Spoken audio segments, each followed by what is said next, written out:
Hello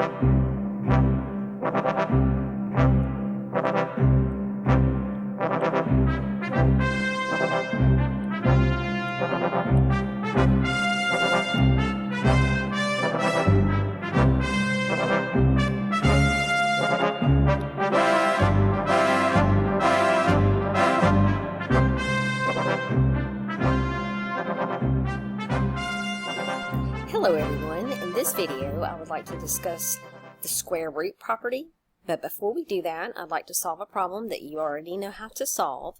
Remember, this is a quadratic equation. What makes it quadratic is it's got an x squared in it, and for a quadratic equation the rule so far is to first get it equal to 0. So for this problem I'm going to subtract 9 from each side of the equation.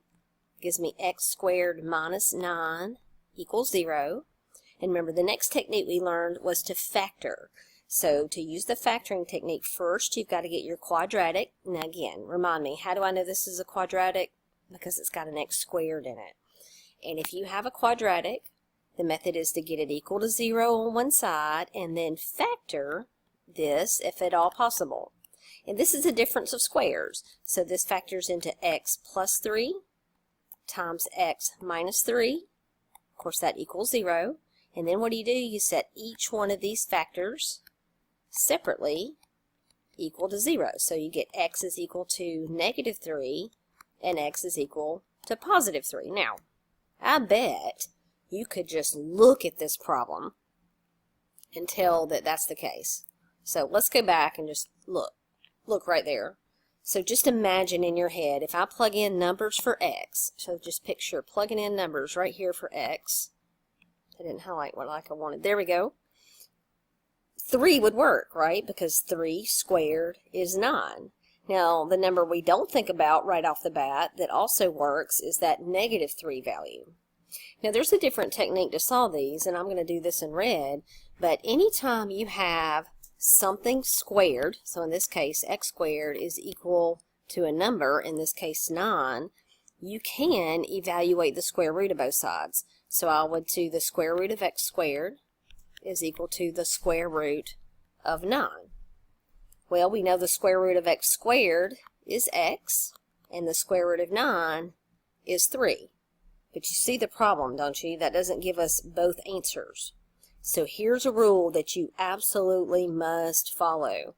Anytime you add the square root as a tool on your own, you are required to put a plus or minus in front of there. You don't have to do it both sides. Do it on the side that does not have the variable on it, and that gives you your two different answers. So when I write this down in the end, my answers are x equals negative 3 and x is equal to positive 3. You must, again, this is required to put a plus or minus. So there's two different ways we could solve this, and it turns out there's even more than 2 ways to solve this particular quadratic equation. We'll learn a third way in the next video.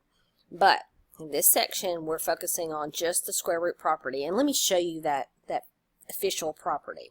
So here it is in blue. The square root property says if you have x squared equal to k, okay, so something squared equal to some number, as long as k is greater than 0, we will discuss if k is not, but if k is greater than 0, then you have 2 answers. X is equal to the square root of k, or x is equal to the negative square root of k, which essentially means what we did just a minute ago. Notice that I have something squared equal to a number, okay, and that number is positive, so we're good to go, right? Then I'm going to rewrite my problem so you can see what I'm doing. I have the square root of x squared is equal to plus or minus the square root of 64. Again, if you add this square root as a tool, if you use it like it's not already in the problem, you use it in there to solve for x, you are required to put this plus or minus stuff there. Okay, so on the left side I just get x, and on the right side we get plus or minus. Now the square root of 64 we know is 8. So if I were to type this in to a system as my answer, it would be negative 8, comma, positive 8. Both answers make this true. So your answer might be negative 8 for whatever problem you're trying to solve, or it might be positive 8, but both numbers make that true. So do me a favor, go ahead and pause it and solve for B, and solve for C too if you know how to handle this. Okay, so what I hope you did when you solved for x squared is equal to 144. You took the square root of this side and the square root of this side, and you did not forget that plus or minus. If you did, you're going to have to just put that in your head and keep it. Okay, the square root of x squared is x. The square root of 144 is both plus and minus 12. If I list those separately, it's negative 12 and positive 12. That would work. You can check it, plug it back in. Okay, now the next one looks a little different, but I want to let you know that first of all, one way to do this is just factor into x plus 5 and x minus 5. But this can be written where we can use the square root property. If I add 25 to both sides of this equation, which is allowed, right? That gives me x squared equals 25. And now I take the square root of both sides. So x is equal to plus or minus the square root of 25, which we know is plus or minus 5. And if I do like I'm supposed to and write this as two separate results, that's negative 5 and positive 5. And there we go. Now let's keep going with our examples. So example D, very similar, but look, I've got an extra 2 in front of that x squared. So right now that does not fit this guideline. My pen's not working. Okay, there we go. The guideline right here, it says x squared must be equal to x. We've got more than just x squared equal to x, don't we? We've got 2x squared. So let's get rid of the 2. How do we do that? We divide both sides by 2. So I have x squared is equal to, now 72 divided by 2 is 36, and then there we go. We've got something we can take the square root of both sides. Square root, don't forget your plus or minus. So x is equal to plus or minus the square root of 36, which is plus or minus 6. If I write that as I'm supposed to, that would be negative 6 and positive 6 are possible answers for x. Alright, so this next problem E, very similar, right? I cannot take the square root of both sides with this 3 sitting in front of my z squared. That's a simple fix. Just divide each side by 3. Of course, on the left, the 3's cancel, so I have z squared is equal to, and I'm going to do 147 divided by 3, and that gives me 49. That's nice. Now I can take the square root of both sides. So the square root of z squared is equal to plus or minus the square root of 49. We know the square root of z squared is z. That's the whole reason we did that. And we have plus or minus square root of 49 is 7. If I write this as I should, this is going to be negative 7 or positive 7. Both of those are solutions for z, and 3z squared equals 147. Now the last problem on the page, let's take a look at that. We've got c squared plus 16 equals 0. Now this compares to a problem we did before where you can't use the square root property yet because you need that 16 on the other side. Well, sure, let's move it to the other side. Let's subtract 16 and have c squared is equal to negative 16. Now, you might have an alarm that goes off right off the bat when you see that. Let's look at our square root property again. Something very important up here, circle in red, it says k has got to be greater than or equal to 0, and negative 16 is definitely not greater than or equal to 0. So what happens? Well, let's just say you didn't notice that, or you don't know what to do. What if we did take the square root of both sides? We'd have plus or minus the square root of negative 16, right? But you can't take the square root of a negative number, right?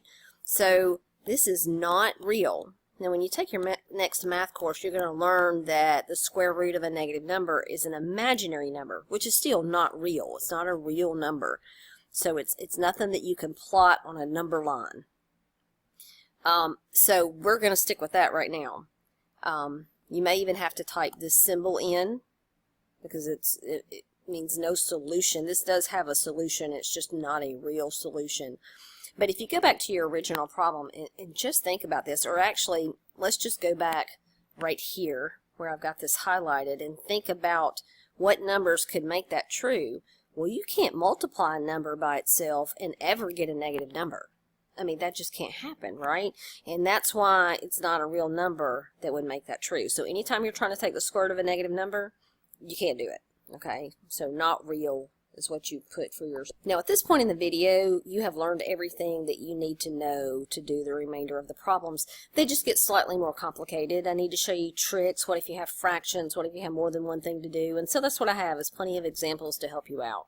So right here, the x squared is not by itself. So you must, step one, isolate the x squared.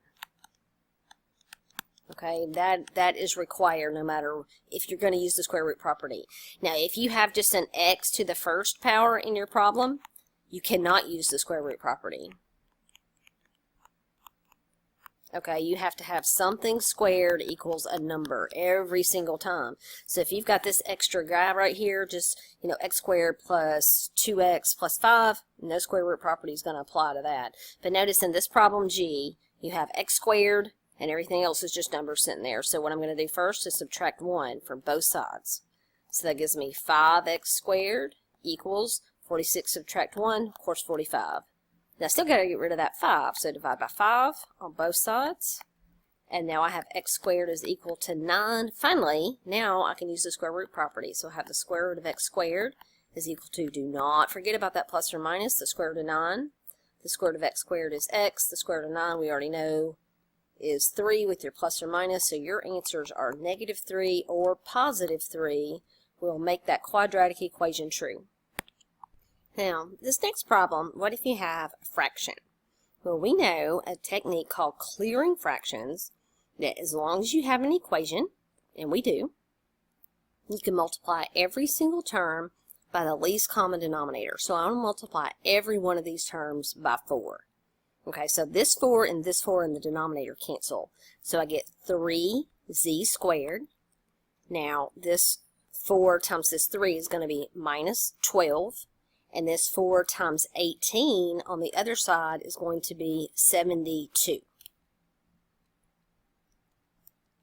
Yes, I wanted to check that. Now, I need to add 12 to both sides of this equation. Okay, so that cancels. I have 3z squared is equal to 84. Now my next step is I need to divide each of these sides by 3. Okay, so I get z squared is equal to 84 divided by 3. Gives me 28. Now this happens to be the first problem that we've run into that we don't have a perfect square over here. Every other problem we've done, we've had 9 or 25 or 36, something we could take the square root of. Now, that doesn't mean we can't use the square root property. We certainly can. So I keep going. I have the square root of z squared is equal to the square root of 28. Now, we did a whole section on this where we simplified these, right? So I have z is equal to the square root of 28 is not a perfect square, but it does have a perfect square that divides evenly into it, and that's 4. Hey, don't forget about your plus or minus either. Almost did. So I'm going to rewrite this as the square root of 4 times the square root of 7. Correct, because 28 is 4 times 7. 4 is a perfect square. So I have z is equal to plus or minus 2 square root of 7. So if I write that as a list, z is -2 square root of 7, and the other one is +2 square root of 7. Okay, let's keep going. So the next problem, I want to get the x squared by itself. Notice I can use the square root property because if you have an x squared, and that's your only variable is x squared, you absolutely can use the square root property. So I'm going to add 2 to both sides. So these 2's cancel, of course. I get 5x squared is equal to 49. Now my next step is to divide each side by 5. So that's going to give me x squared is 49 divided by 5. Now it's time to use the square root property. So I take the square root of x squared is equal to, don't forget your plus or minus, the square root of 49 over 5. Now we know the square root of x squared is x. Now, what do we do about this fraction? Well, you remember whenever you have a fraction under a square root, first of all, you want to simplify the fraction to lowest terms. But 49 and 5 don't have any common factors. So the next thing I could do to simplify this is I could write this as 2 different square roots. The square root of 49 over the square root of 5, right? But we know the square root of 49 is 7, and the square root of 5 we can't simplify anymore. So the last step is we have to rationalize. Remember, you're not allowed to leave a square root in the denominator. So the trick is I must multiply both the numerator and the denominator by the square root of the denominator. Okay, well, not the square root of the denominator, but the square root that's in the denominator. So this gives me plus or minus 7 times the square root of 5 in the numerator. Square root of 5 times square root of 5 is the square root of 25, which we know is 5. And there's your two answers, negative 7 square root of 5 over 5 and positive 7 square root of 5 over 5. Be careful with those, okay?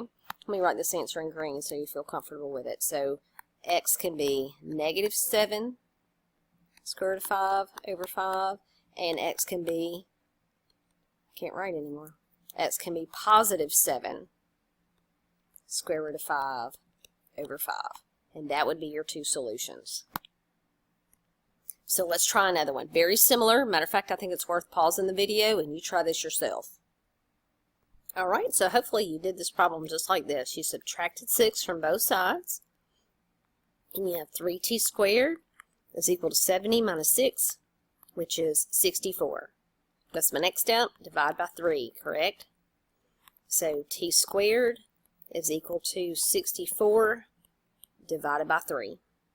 Now, you should reduce 64 over 3 if you can. Turns out you can't. You know a quick way to check? Just add 6 and 4 together. That gives you 10. Now, 10 is not divisible by 3, which means 64 is not divisible by 3. But, for example, if this was an 8 instead, 6 plus 8 is 14, still wouldn't work. How about 3? If it was a 3, 6 plus 3 is 9. And 3 goes into 9, so 3 goes into 63. That's kind of how you do that. By the way, that trick only works for 3, and then it works again for 9, but no other values. Anyway, 64 and 3 do not simplify. Okay, so I'm ready to take the square root of both sides. So I have the square root of t squared is equal to, don't forget about that plus or minus, the square root of 64 thirds. So that entire fraction is underneath the square root. Now I need to simplify that. So that's the square root of 64 in the numerator and the square root of 3 in the denominator. Now we know the square root of 64 is 8, so I have plus or minus 8 over the square root of 3. Problem is, I'm not allowed to leave a square root in the denominator, so I have to do that trick, and I'm going to do that in a different color. I'm going to multiply both sides, both the numerator and the denominator, by the square root of 3 over 3. That's called rationalizing the denominator. So that gives me plus or minus 8 square root of 3 in the numerator and just 3 in the denominator. It's the square root of 9, which simplifies to 3. So my two answers are right there. I'm not going to list them separately, but you really should. Okay? Now these problems look different. Look at both of them. They look just alike. It's got an x in it, not an x squared, but it really does have an x squared, right? It's got a something squared equals a number. This actually fits the square root property. We're just not used to the something squared being a binomial, but this is okay. So whenever you have something, anything squared is equal to a number, it's time to take the square root of both sides. So I take the square root of x minus 3 squared equals plus or minus the square root of 1. Now remember, how do you know which side to put the plus or minus on? It's not always on the right. It's on the side opposite of your x value. Okay. Now the square root and the square cancel. That gives me x minus 3 is equal to, now we know what the square root of 1 is, so that's plus or minus 1. Now it's time to split this up into two problems, because you could go ahead and add the 3 if you want. Always put it in the front. Okay, so that's going to give me x is equal to 3 plus or minus 1. And if you think about that as your two separate answers, remember one of them is x is equal to 3 minus 1.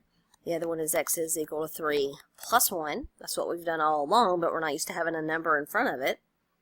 Now 3 minus 1 we know is 2. Okay, 3 plus 1 is 4. Now, we're not used to having to simplify after you split it up, but that's because we haven't done one with a binomial squared. So do me a favor, pause again, and see if you can't handle that second problem, question L over there, just like that one. See how it goes. So I hope that went okay. Again, what am I looking for? Something squared equals a number. That means I'm ready to take the square root. So I have the square root of x plus 6 squared. That equals plus or minus the square root of 36. The square root of x plus 6 squared, because that square is on the outside. those do just cancel. That gives me x plus 6 is equal to plus or minus. Now we know the square root of 36 is 6. But I still have to get this x by itself, so I subtract 6 from both sides. Now you can't subtract 6 from this 6 right here because of the plus or minus. So think about it like this. This is negative 6 plus or minus the not square root, just 6. And so I'm just putting this in front of the plus or minus. Now, one of these answers is negative 6 minus 6. The other answer is negative 6 plus 6. Right? I'm just doing the plus or minus separately. Now, we know negative 6 minus 6 is negative 12. Negative 6 plus 6 is 0. And there are my two answers, negative 12 and 0. So look, I have two more of these for you. But now these are slightly different. They look just like the last two, don't they? So let's go ahead and attempt to do them just like the last two. If I take the square root of x plus 5 squared and plus or minus the square root of 27. Now the square root of x plus 5 squared is definitely x plus 5. The square root of 27, this is where things get weird, right? Because 27 is not a perfect square. Now we can simplify it because there's a perfect square that divides evenly into 27, and we know that's 9. So if I keep simplifying, I have x plus 9 is equal to plus or minus. The square root of 9 is 3. It comes out of the square root symbol, and then you have the square root of 3 underneath. Now let's subtract 5 from both sides, okay? Now, we talked about how when you subtract 5, don't put it in the back, put it in front of the plus or minus. So I have negative 5 plus or minus 3 square root of 3. And you split it up into two separate problems. So one of my answers is negative 5 minus 3 square root of 3, and the other negative 5 plus 3 square root of 3. Now in the last problem, because it didn't have a square root in it, let me go back and show you, okay? Look at the last problem. Down here at the bottom, I'm going to highlight for you. We had 3 minus 1 and 3 plus 1. We were able to add those together to simplify and get 2 and 4. But look at this problem. Okay, I cannot do that here because you can't add an integer plus a number with a square root. Okay, these are not like square roots. Again, go back to your square root details and you'll remember that. So this is as good as this answer gets, and on the other hand, this is as good as that answer gets. You can't say negative 5 minus 3 is negative 8. Please don't do anything like that because these are a team right here. This 3 square root of 3 goes together, kind of like a 5x goes together. Now, let's pause. You try the next one and see how you do. Hopefully you did well. You've got the square root of b plus 2 squared is equal to plus or minus the square root of 40. Now, the square root and the square cancel each other out, so you have b plus 2 is plus or minus. Now, let's simplify that square root of 40. Biggest perfect square that divides into 40, you know this is 4 times 10, right? So I have b plus 2 still sitting on the left. This is plus or minus. The square root of 4 is 2, so it comes out of the square root symbol. The square root of 10 stays, okay? Now, last step. Remember, you want, whenever you add or subtract on both sides after you've already done the square root, put it in front of the plus or minus. So this is negative 2 plus or minus 2 square root of 10. And that's your answers right there. It doesn't simplify anymore. But if I list them separately, which you really should, is negative 2 minus 2 square root of 10 and negative 2 plus 2 square root of 10. Now again, you cannot combine these negative 2's together because this is a team right here. This is multiplication. So that has to be kept that way. These are not like radicals. All right, so what if you have fractions? That's the same thing, right? You're ready to take the square root of both sides. So I'm going to rewrite it just to make the notes look better. So there's my original problem. I take the square root of this side, I take the square root of this side, but the plus or minus is required. On the left, because the square is on the outside, those do cancel, which is the entire point. Now on the right, it's plus or minus. 5 is not a perfect square, so that stays the square root of 5. But y'all, the square root of 9 in the denominator is just 3. So notice the square root of 5 stays underneath the square root. But the 3 is not underneath the square root anymore because I took the square root of 9. Now the next step is to add that number or subtract, whatever the problem is. This is an add because it's subtraction. I need to do the opposite. So I have x is equal to the 1/3, put it in front of the plus or minus, and this is going to be the square root of 5 over 3. So x is equal to 1/3 plus or minus the square root of 5 over 3. What are my two answers? 1/3 minus the square root of 5 over 3 is one of them, and then 1/3 plus the square root of 5 over 3 is the other. Now, watch, pause and try this next one. How'd it go? Did you get very far? Did you get it done quickly? Well, here I go. I'm going to rewrite 3r plus 4 square is equal to -8. I left room to throw my square root in there. Square root of this side, square root of this side. Don't forget your plus or minus. Okay, on this side, those cancel. So I have 3r plus 4 equals plus or minus. On this side, whoa. How about whoa, not wow? I can't do this, right? I can't take the square root of a negative number. This is totally not allowed. That means my answers are not real. I cannot continue any further. Watch out for that, okay? It happens. It definitely happens. Matter of fact, we could have noticed it. If you're thinking hard at the very beginning, you would have noticed that if you've got a perfect square equal to a negative number, something's wrong. There's no way you can have something squared equal to a negative number. Doesn't make any sense, right? Okay, these are a little weird. They're a little tricky. First of all, it goes against what I told you you can use the square root property on. When you have something like this, an x term, you're normally not allowed to use the square root property.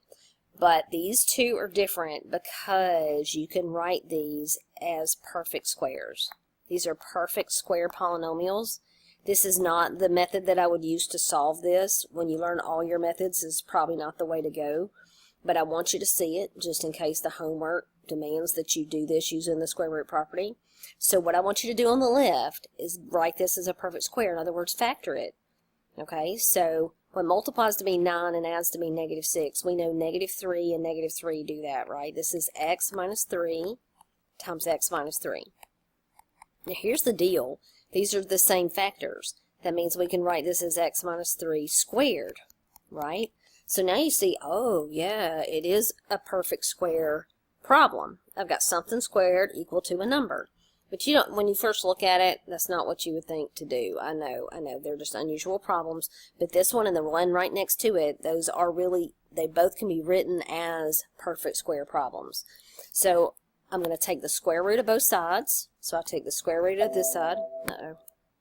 Try that again. I'm going to take the square root of this side and the square root of this side. Remember, when you take the square root, you must multiply to plus or minus. Alright, so what does that do? On the left, the square root and the square cancel each other out. That leaves me with x minus 3. On the right, I've got plus or minus the square root of 12. 12 is not a perfect square, right? But there's a perfect square that divides in there, and that's 4. So I can write that as plus or minus 2 square root of 3. And on the left, I have x minus 3. Now what I need to do next is add 3 to both sides of this equation. It gives me x is equal to 3 plus or minus 2 square root of 3.